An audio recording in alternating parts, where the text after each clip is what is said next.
Son 3 décadas de destierro y desunión, 30 años de duro exilio, extranjero domicilio.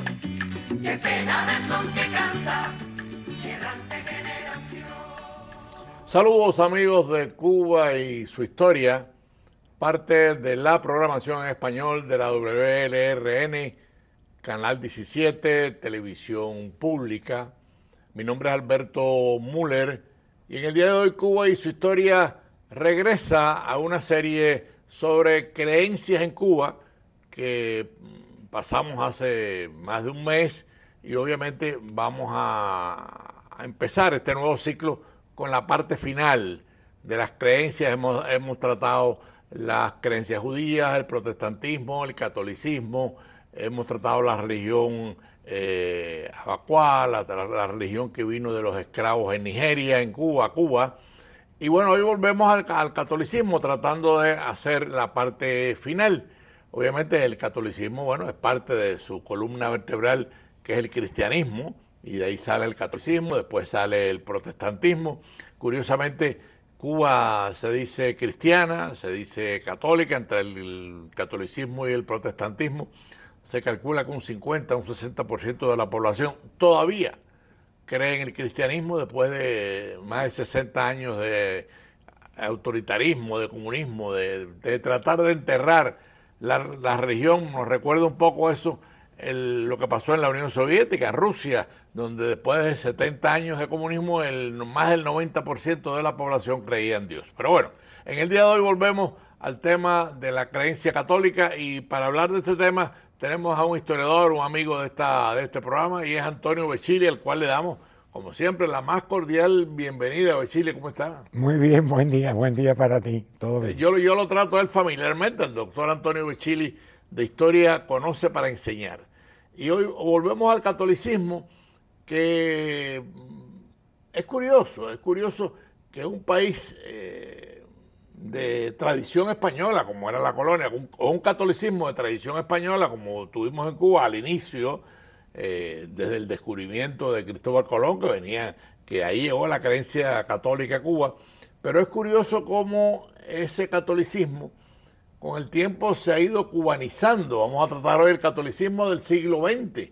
Y para eso, bueno, pues Antonio, ¿cómo tú empezarías? ¿Cómo tú harías la introducción? Pues ahí podríamos hablar de la Virgen, podríamos hablar de los obispos, en fin. Yo te lo dejo a ti, que eres el historiador. Sí, bueno, es cierto que se ha ido cubanizando desde principios del siglo XX. Incluso se empezó a cubanizar mucho antes, pero fue un proceso muy lento. Era un proceso que estaba dominado por el nombramiento de los obispos por la metrópolis. Los obispos se nombraban, eran casi todos españoles.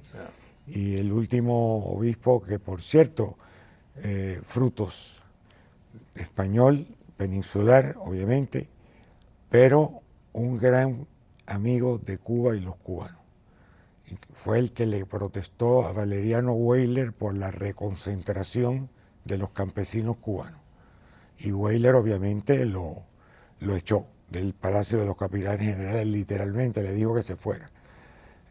Pero termina la dominación española en Cuba, se establece la Tercera República, el tercer intento de república en Cuba, con la Constitución de 1901, y comienza otro proceso histórico en Cuba, en el cual entonces empiezan a nombrarse obispos cubanos. Y ahí es donde comienza, vamos a decir, la cubanización de la iglesia en Cuba. La iglesia estaba cubanizada porque los fieles eran cubanos, Claro. Eran criollos. Y la fe del criollo cubano siempre fue muy fuerte. Por cierto, el Monseñor Agustín Román, que en paz descanse, en su ensayo sobre el catolicismo en Cuba, habla de esta creencia poderosa del pueblo cubano por la religiosidad y la identificación con el catolicismo y con la veneración hacia la Virgen María por la Virgen de la Caridad del Cobre. Qué bueno que hayas mencionado a la Virgen de la Caridad, porque en la cubanización de la Iglesia Católica en Cuba no podemos prescindir del Papa Benedicto cuando nomina a la Virgen de la Caridad como la patrona de Cuba. Y eso es muy interesante. Benedicto XV, por cierto. Benedicto XV. Claro, Benedicto XV. Si todo esto viene por un esfuerzo del general Jesús Rabí, que había sido veterano de las tres guerras por la independencia de Cuba, y era una persona muy religiosa, natural del pueblo de Baire, en el oriente cubano. Y Jesús comienza, el general Rabí, comienza esta campaña para que en Roma se reconozca a la Virgen de la Caridad como la patrona de Cuba. Y lo logra. Y lo logra. Y de hecho Benedicto XV hace algo muy curioso. El 8 de septiembre tradicionalmente es el cumpleaños de la Virgen María. No hay cristianismo sin María. Esto es algo que debe ser repetido 1000 veces para que todo el mundo se ponga en cero con el origen del cristianismo, de su transformación del judaísmo hacia una religión, hacia un Nuevo Testamento, como bien lo hablamos, hacia una buena manifestación divina. Es decir, que la Virgen María, cuyo cumpleaños siempre se ha dicho que es el 8 de septiembre, Benedicto XV escoge ese día para la Virgen de la Caridad. Que por cierto, Benedicto XV es un papa muy reconocido por la paz. Y después tenemos que recientemente Benedicto XVI, que acaba de fallecer, usa el nombre de Benedicto por él. Es correcto, así mismo es, por la cuestión del dinamismo que requiere el catolicismo para crear una buena voluntad entre la humanidad. Es un proceso político, diplomático, que obviamente ha tenido éxito en algunas ocasiones y en otras no. Benedicto XV trató de parar la Primera Guerra Mundial y no pudo, pero hizo todo el esfuerzo posible. Ahora, siguiendo en la temática, amigos de Cuba y su historia, el catolicismo cubano del siglo XX tiene obviamente una importancia vital porque es la religión, yo diría, predominante en Cuba. Hay otras, como el protestantismo, que también colaboran en la difusión y en el respeto hacia todo el pensamiento cristiano, ¿no? Pero, ¿qué impulsa que ese catolicismo del siglo XX coja tanta fuerza inicialmente? Bueno, ¿Viene de los independentistas o se da en el siglo XX? Viene de una tradición cubana del pueblo. El pueblo cubano era un pueblo, o es un pueblo con mucha fe religiosa en muchos temas. A veces con el sincretismo religioso, o como decían muchos en Cuba, yo soy católico a mi manera. Eso todavía se escucha en Cuba. Obviamente todos somos católicos o cristianos a nuestra manera. Aquí nadie tiene que seguir una regla muy específica, excepto que si decimos el credo, es la base de todo el cristianismo. Es decir, es la profesión de fe en la cual no podemos argumentar en contra de ella.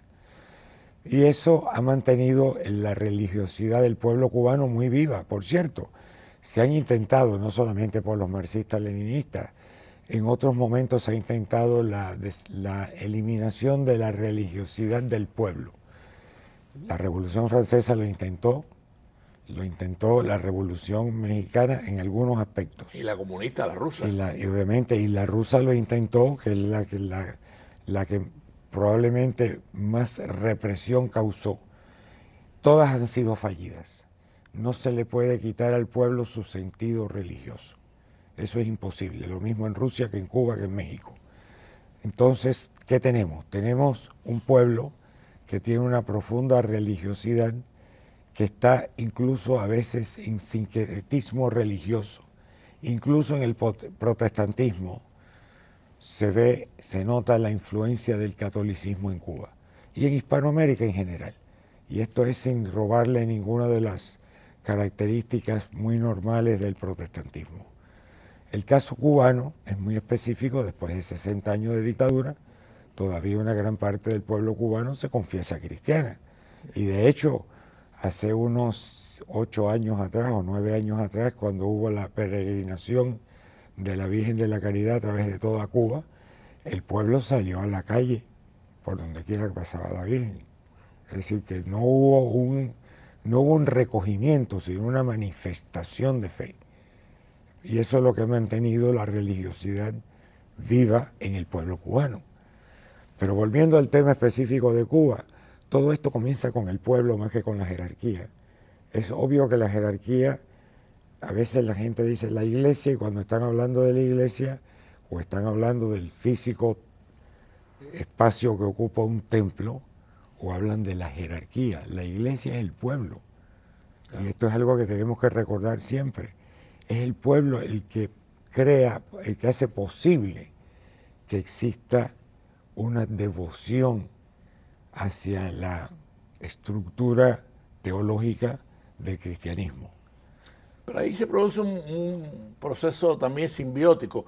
Efectivamente, la población es la que impulsa, pero la Iglesia Católica mostró un acercamiento al pueblo, porque sus primeros obispos fueron hombres muy cubanos, e inclusive el obispo de Santiago de Cuba, Pérez Cerante, que no era cubano, al final parecía más cubano que los obispos cubanos. Sí, Enrique Pérez Cerante se cubanizó totalmente. Por cierto, ya en los años 50 todos los obispos eran cubanos, excepto Enrique Pérez Cerante, que era obispo de Santiago de Cuba, la primera diócesis cubana, primus in Cuba, como dice bien el escudo de la ciudad, primera en Cuba. Pero era extremadamente cubano. Sí. Pero, por ejemplo, el clero cubano Ese que estamos viendo en pantalla es Monseñor Enrique Pérez Cerante cuando joven. Cuando joven, correcto. Él fue anteriormente obispo en Camagüey y después lo nombraron arzobispo de Santiago de Cuba. Los obispos cubanos sí comenzaron una campaña de protección al pueblo. Esto es una campaña social. Es el caso del cardenal Artiaga. Artiaga y Betancourt lo nombran cardenal no porque le cayera simpático a Pío XII en Roma, sino por la labor que realizó a favor del obrero en Cuba. Sí. Es decir, que esa labor que él realizó, sobre todo al obrero agrícola, al urbano también, pero al agrícola, protector de los derechos del obrero. Y Arteaga logra también la famosa pujanza que tiene la JOC, la Juventud Obrera Católica. La Juventud Obrera Católica, de la cual hay otros clérigos y obispos que la promueven. Alfredo Müller promovió mucho la Juventud Obrera Católica y después llegó a ser obispo de Cienfuegos. Obispo auxiliar con Arteaga. Primero obispo auxiliar de La Habana con Arteaga, correcto. Arteaga y Betancourt fue obispo de Camagüey y después cuando lo hicieron cardenal fue arzobispo de La Habana. Bueno, fue arzobispo de La Habana y ahí Pío XII lo nombra cardenal. El primer cardenal cubano. Hemos tenido 3. Entonces, eso es un gran esfuerzo que se hizo con la JOC. Con la educación, Martín Villaverde en Matanza era un gran promotor de la educación. Sí. Alberto Martín Villaverde. Y no hay duda de que lo logró y pudo llevar la educación católica a toda la provincia, de diferentes maneras. Pero hizo el esfuerzo, es decir, el clero cubano, una vez más, sí estuvo muy dinámico en el obrero, en la protección del obrero, en la educación católica, en la fe del pueblo en general, sin lugar a duda. Pero los laicos, mi querido amigo, son los que de verdad impulsan el catolicismo en Cuba, con la creación de la Juventud Católica, la Acción Católica, la Juventud Obrera, y ahí comienza una campaña por parte del laicado cubano en promover la fe. Eso fue década del año 20 al 30. Del año 20 al 30. Ya en el año 39 estaba firmemente establecida la Juventud Católica, la Juventud Obrera Católica y la Acción Católica. Y la Agrupación Católica también. Y la Agrupación Católica. Y también, que lo dirigían los jesuitas. Claro, y los Caballeros Católicos, institución que se estableció originalmente en Zaguala Grande y de ahí se extendió a toda Cuba. Y tuvo muy exitosa en Cuba. Es decir, los Caballeros Católicos no solo realizaban una labor evangélica, sino también realizaban una labor social. Sí. Igual que los Caballeros de Colón, organización que comenzó en Estados Unidos con los inmigrantes irlandeses la cual se ha extendido por todo el mundo, no por todo el mundo, pero por gran parte del mundo. Amigos de Cuba y su historia, para los que han sintonizado tarde, estamos en la parte final del catolicismo cubano en el siglo XX. Lo hemos hecho con otras creencias y lo vamos a seguir haciendo. Hemos tratado la religión, el judaísmo, hemos tratado el protestantismo, hemos tratado la religión abacuá, la religión que viene de los negros de Nigeria, y hoy vamos a la parte final. Estamos en estos momentos, el doctor Antonio Becchili, historiador, estaba definiendo la pujanza del catolicismo cubano del siglo XX, básicamente a partir de las décadas del 20 o 30, con la creación de la Juventud Obrera Católica, de la Juventud Estudiantil Católica, las Damas Católicas Cubanas, la Agrupación Católica Universitaria, o sea, movimientos juveniles que enriquecen y fortalecen la estructura católica cubana sin lugar a dudas. Así es, y eso de nuevo se compagina muy bien con el carácter cubano. El carácter cubano acepta este dinamismo en pro de la religión y sobre todo en este caso del catolicismo, para que esto pueda tener un desarrollo sano y cubre prácticamente la sociedad completa. De hecho, los sincretistas cubanos, en el caso de los yoruba, que es de donde viene la religión, la religión yoruba, la religión del pueblo yoruba, es algo que se crea en conjunto con el catolicismo cubano. Se hace parte del catolicismo cubano y es algo que tenemos que aceptar. Ese sincretismo religioso existe porque en verdad, como bien dijo la profesora Lidia Cabrera en su libro El Monte, que explora la historia y las costumbres del sincretismo religioso cubano, esto comienza en la casa del hacendado. En la casa del hacendado, que era una familia católica, entre la mujer del hacendado y la sirvienta de la casa. Esto influye mucho en la religión y en la religiosidad del pueblo, una vez más. Esto es sin quitar el hecho de la ortodoxia del catolicismo cubano, que en muchas ocasiones fue más ortodoxo que en misma Roma. Algo que en muchos de nosotros, por lo menos en mi generación de la juventud, a veces criticábamos, que era demasiada la influencia romana y queríamos ser más cubanos. Pero hay una cosa ineludible, ¿no? El sincretismo de la religión yoruba con el catolicismo es una realidad que uno puede aceptarla, molestarla, mirarla con cierto recelo o hasta ironía, pero es una realidad. O sea, es una realidad que los creyentes pues se han unido y eso por una parte le da pujanza. Hay algunos historiadores y analistas que plantean que por otra parte los debilita.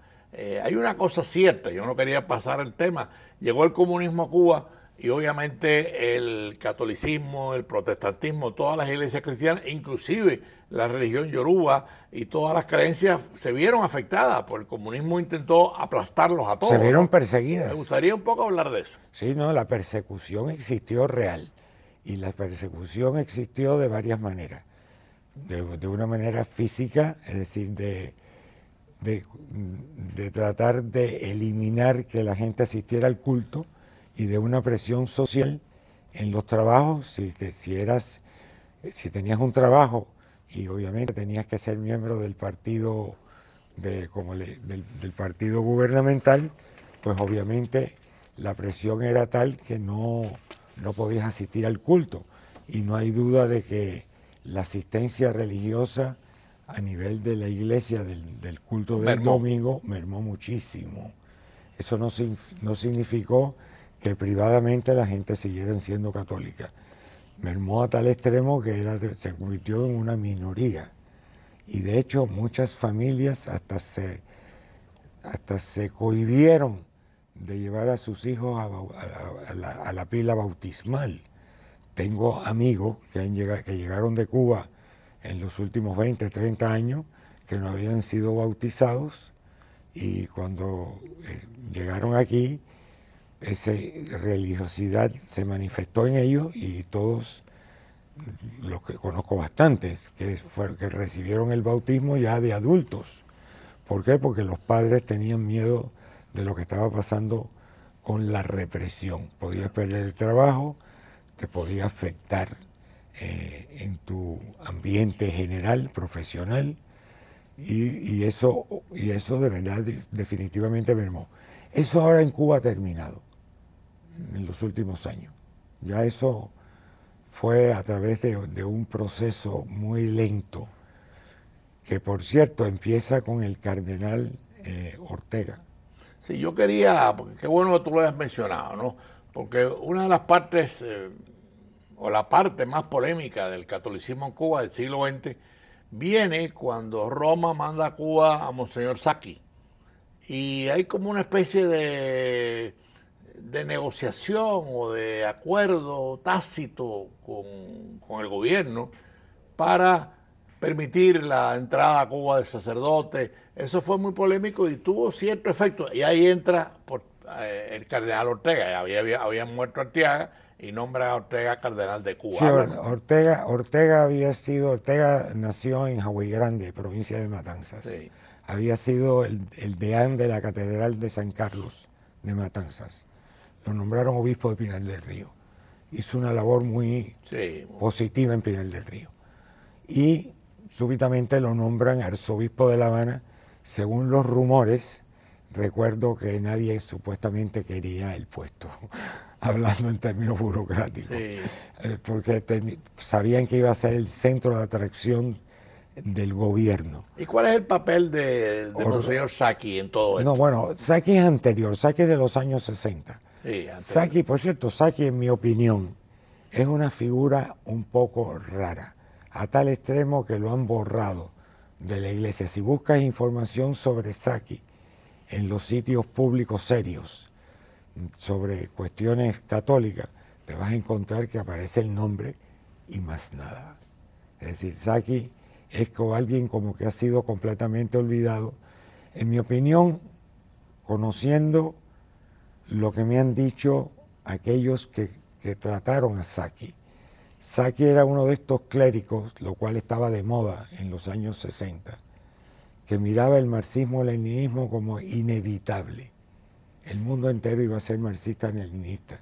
Yo creo que tú recuerdas esa época. Sí, no solamente la recuerdo, la vivimos. Y la vivimos tú y yo. En la prisión política exactamente. Hubo todo un movimiento de la inevitabilidad del marxismo, que no era cierto. Que no era cierto. Fue todo lo contrario. No era cierto. Fue todo lo contrario. Se derrumbó la Unión Soviética. De acuerdo.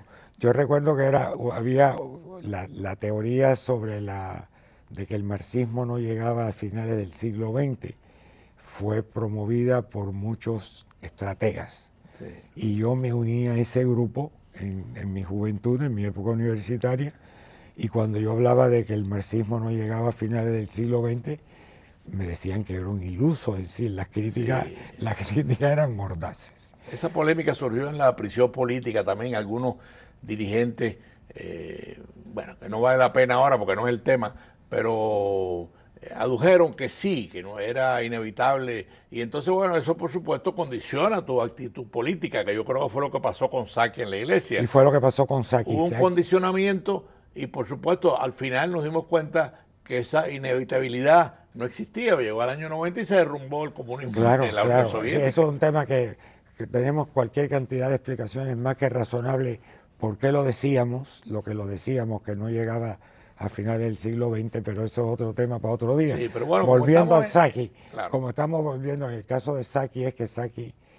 yo he tratado de buscar información sobre él, incluso le he preguntado a gente en Roma sobre Saki y todo el mundo me hace silencio. Pero en Chile, estamos en los últimos 5 minutos del programa, estamos hablando del catolicismo cubano, evidentemente el catolicismo se ha recuperado en Cuba, pero Cuba está hundida en un marasmo que nadie sabe cómo va a salir. Cuba como país es un país fallido. Háblanos un poco del catolicismo el catolicismo que estamos viendo ahora. Ahora sí en Cuba sí la gente van a la misa. De hecho, yo estuve en una ceremonia en la instalación del párroco de la parroquia de Coliseo, pueblo del origen de tu familia en Cuba.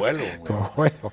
Y el monseñor Manuel Hilario me dice, el domingo vamos a instalar al nuevo. Yo estaba en Cuba, esto fue en el año 2010, creo que estuve en uno de los viajes que yo antes hacía a Cuba, precisamente por cuestiones religiosas. Y entonces llego a la misa de instalación del cura de Coliseo. No se cabía en la iglesia. La gente estaba en el patio. Era una cosa impresionante. Sí, ¿no? Era como si el pueblo entero de Coliseo estuviera en la misa. Muy interesante, la devoción del pueblo se notaba. ¿Y cómo se resume el catolicismo cubano ya en los minutos finales del siglo XX, con todo lo que hemos dicho, la pujanza de los jóvenes, el comunismo que lo trató de eliminar, el cristianismo ha seguido subiendo y lo demuestran las estadísticas, no solamente del catolicismo, sino el protestantismo? También, que es casi correcto. un 10% de la población es protestante y un Correcto. 50 o 60 es católica. Todavía, a pesar de todo el desastre. Esa es la manifestación del pueblo. Y el pueblo sí tiene ese aspecto que está demostrando que son religiosos. En los 2 minutos finales, haznos un resumen. En los últimos 2 minutos, el resumen es que el catolicismo en Cuba, al igual que el cristianismo en general, ha resurgido. Se practica ampliamente y se practica abiertamente. Y no hay duda de que el pueblo cubano seguirá en este camino. Lo que sucede en Cuba es que todavía el gobierno le pone límites a la religión en Cuba.